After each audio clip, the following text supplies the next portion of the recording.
Shanghai international film ഫെസ്റ്റിവലിൽ മികച്ച നടി മീനാക്ഷിയെ പ്രശംസിച്ച് മഞ്ജു വാര്യർ. മലയാളികൾക്കും മലയാള സിനിമയ്ക്കും മറ്റൊരു അഭിമാന നേട്ടം കൂടെ.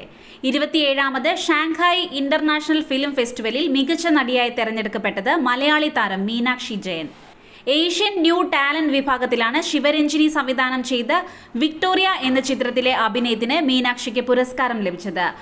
മഞ്ജു വാര്യർ നടിയെ പ്രശംസിച്ച് സോഷ്യൽ മീഡിയയിൽ ഇൻസ്റ്റഗ്രാം സ്റ്റോറി പങ്കുവച്ചു. സന്തോഷം കൊണ്ടും അഭിമാനം കൊണ്ടും കരഞ്ഞും കൊണ്ടാണ് മീനാക്ഷി സംസാരിച്ചത്. ചൈനീസ് ഭാഷയിൽ പുരസ്കാരത്തിനായി തെരഞ്ഞെടുത്തതിന് നന്ദി അറിയിച്ച മീനാക്ഷി തന്റെ ചൈനീസ് ഭാഷ എങ്ങനെയുണ്ട് എന്ന് ചോദിക്കുന്നുണ്ട്.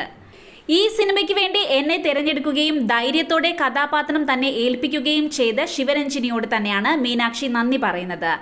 ഇമോഷൻ അടക്കി നിർത്താൻ കഴിയാതെ സംസാരിച്ചു തുടങ്ങിയ താരം പിന്നീട് ഓക്കെ, ഇനി ഞാൻ നന്നായി സംസാരിക്കാൻ പോകുന്നു എന്ന് പറഞ്ഞുകൊണ്ടാണ് മീനാക്ഷി പറഞ്ഞു. ഈ പുരസ്കാരം മിണ്ടാതിരിക്കാൻ നിർദ്ദേശിക്കപ്പെട്ട സ്ത്രീകൾക്ക് വേണ്ടിയുള്ളതാണ്. ഇതൊക്കെ കുറച്ച് കൂടുതലാണ്. നിങ്ങളെ കൊണ്ട് പറ്റില്ല, മിണ്ടാതിരിക്കൂ എന്ന് കേട്ടവർക്ക് വേണ്ടി. നമ്മൾ അത് പൂർത്തിയാക്കി ഇനി മിണ്ടാതിരിക്കാൻ പോകുന്നില്ല, കുറച്ച് കൂടുതലാവാൻ പോവുകയാണ് എന്നായിരുന്നു മീനാക്ഷിയുടെ വാക്കുകൾ.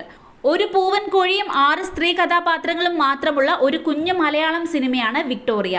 ബ്യൂട്ടി പാർലറിൽ ജോലി ചെയ്യുന്ന വിക്ടോറിയ എന്ന പെൺകുട്ടിയിലൂടെയാണ് കഥ പറഞ്ഞു പോകുന്നത്. ഈ വർഷത്തെ ഷാങ്ഹായ് ഇന്റർനാഷണൽ ഫിലിം ഫെസ്റ്റിവലിൽ ഇന്ത്യയിൽ നിന്ന് തിരഞ്ഞെടുക്കപ്പെട്ട ഒരേ ഒരു സിനിമയാണ് കേരള സ്റ്റേറ്റ് ഫിലിം ഡെവലപ്മെന്റ് കോർപ്പറേഷന്റെ കീഴിലുള്ള വുമൺ എംപവർമെന്റ് ഗ്രാൻഡ് നിർമ്മിച്ച വിക്ടോറിയ എന്ന ചിത്രം. കഴിഞ്ഞ IFFKയിൽ മികച്ച നവാഗത സംവിധായകയ്ക്കുള്ള പുരസ്കാരം സ്വന്തമാക്കിയത് ഈ ചിത്രത്തിലൂടെ സംവിധാന ലോകത്തേക്ക് കടന്ന ശിവരഞ്ജിനിയാണ്.